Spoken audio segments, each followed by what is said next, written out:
Normal আইন শৃঙ্খলা ব্যাপারে আলোচনা হয়েছে, প্লাস আমাদের সীমান্তের ব্যবস্থাটা সম্বন্ধেও আমাদের আলোচনা হয়েছে, প্লাস আমাদের এই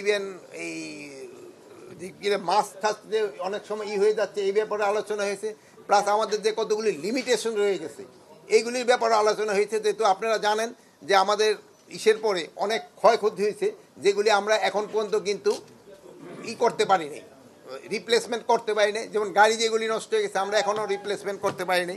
প্লাস আমরা জানেন যে আমরা বিএসএফে কোনো সময় বর্ডারে আমরা সব সময় লেথাল ওয়েপনই দেওয়া ছিল।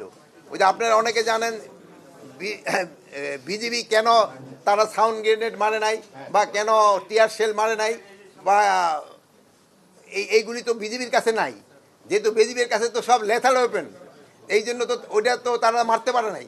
এই জন্য আমরা তাদের এখনও পারমিশন দিয়ে দিয়েছি এবং খুব তাড়াতাড়ি এই জিনিসগুলি ক্রয় করা হবে। পোশাকের সিদ্ধান্তটা হয়ে গেছে এই পুলিশের জন্য, র্যাবের জন্য এবং আনসারের জন্য। পোশাকের সাথে সাথে সব কিছু মন মানসিকতা সব কিছুরই পরিবর্তন দেয়। তো আমি বারবার একটা বলি, আপনারা কিন্তু একটা ক্ষেত্রে হলো সবচেয়ে বেশি জোর দেবেন, এই হলো দুর্নীতি। আপনারা যদি দেশ থেকে দুর্নীতিটা রোধ করতে পারেন অনেক সমস্যারই সমাধান হয়ে যাবে।